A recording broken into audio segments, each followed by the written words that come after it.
Paanong halo niyan? Mamaya na ano pa yan? Yan ang halo lang yan. Ay, sa labas muna. May dahon. Tapos nagwasak. Hindi, dyan sa tabi lang. Sa tabi nga ba? Hindi, dyan sa gilid. Ah, sa tabi lang ilagay. Oo, sa gitna. Ay, gay. Para kaunti naman. Ano mo? Ay, kung mawasak nga. Kaya nga dyan sa tabi lalagay yan.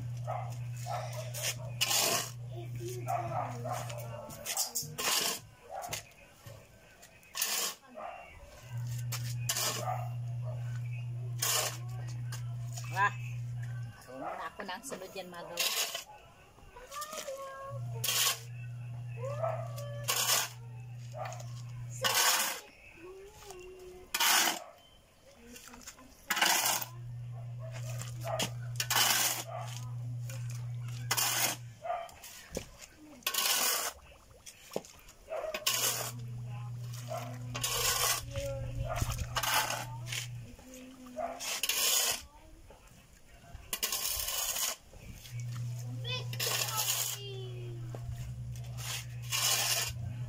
Sa tabi at tuma. Kailangan tubig pa kung sa gitna ng tubig. Hindi. Ay. Oh, naya na nga. Kung madami dito, okay ba? Ay, masakit sa likod.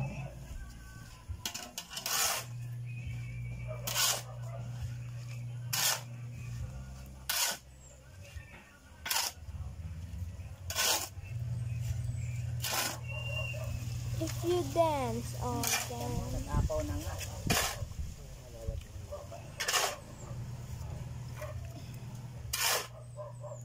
Okay na.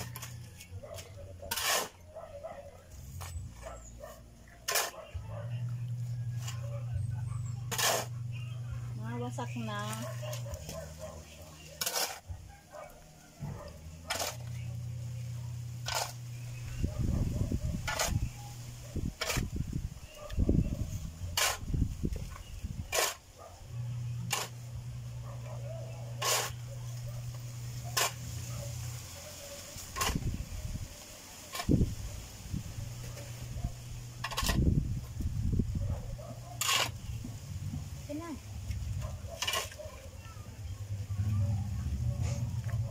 Ano mo?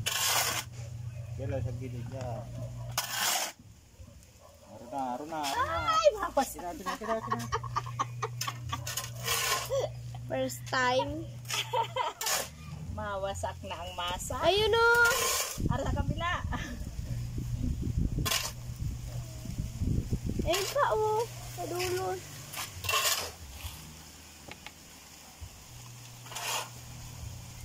Bulkang Taal na Bagayan.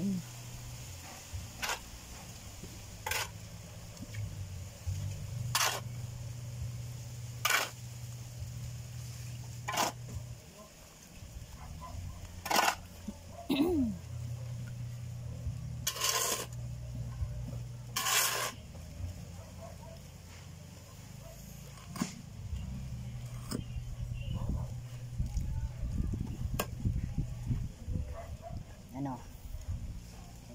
Ano yan? Masip-sip yan.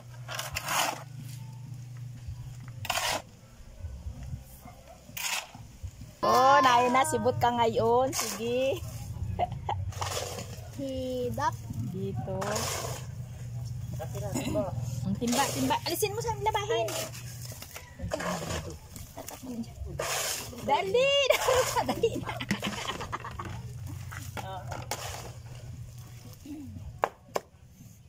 Nasira. Nawasak na ang ano, laba.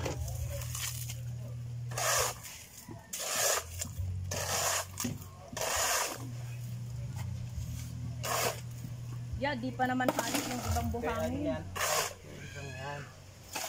Tapos tubigan ulit. Oo, matigas pa. May kalambot talaga dapat.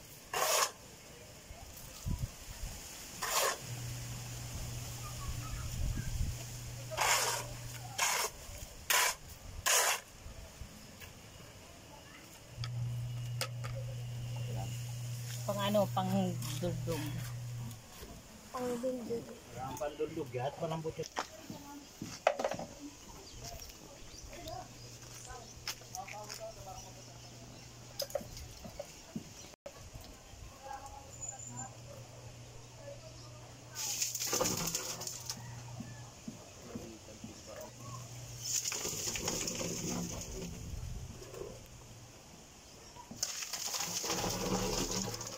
Parang ano ay.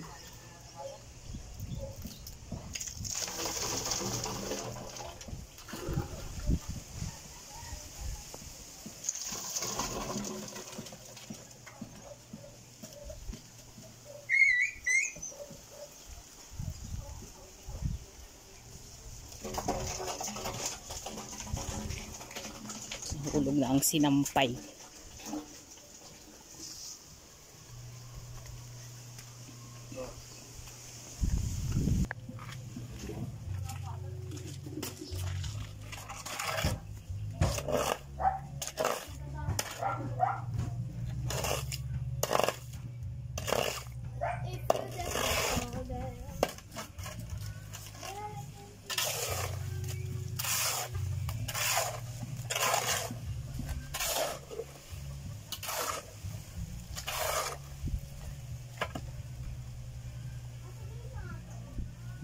Siya pa yan.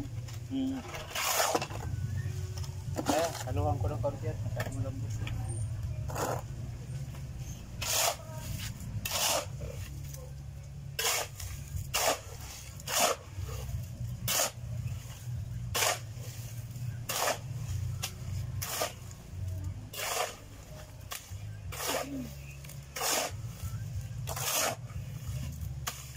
Tara kaunting tubig ko. Pang ano buhangin. Alam mo ay masa. Kaya sabi nga ano yung mabigat na yung buhangin. Basta ay maulan. Naulanan pa. Yan yung may kasalong magbutbut. Hindi yan yung malinis na buhangin.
mo dyan? Wala. Ilan pa yan? 5 pa ang lalagyan. Nakakaisang haligi pa lang. May DIY na. May DIY na.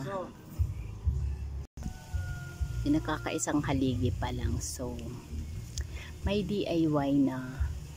Anong tawag? Hagdan. O, diba?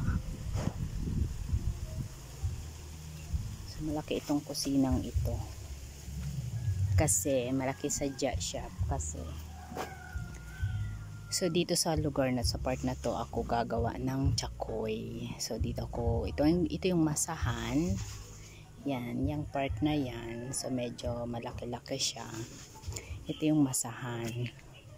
And then, dito yung lutuan. Diyan, sa part na yan. Ito naman yung hugasan and banggirahan. So, tapos dun ang pinto sa labas.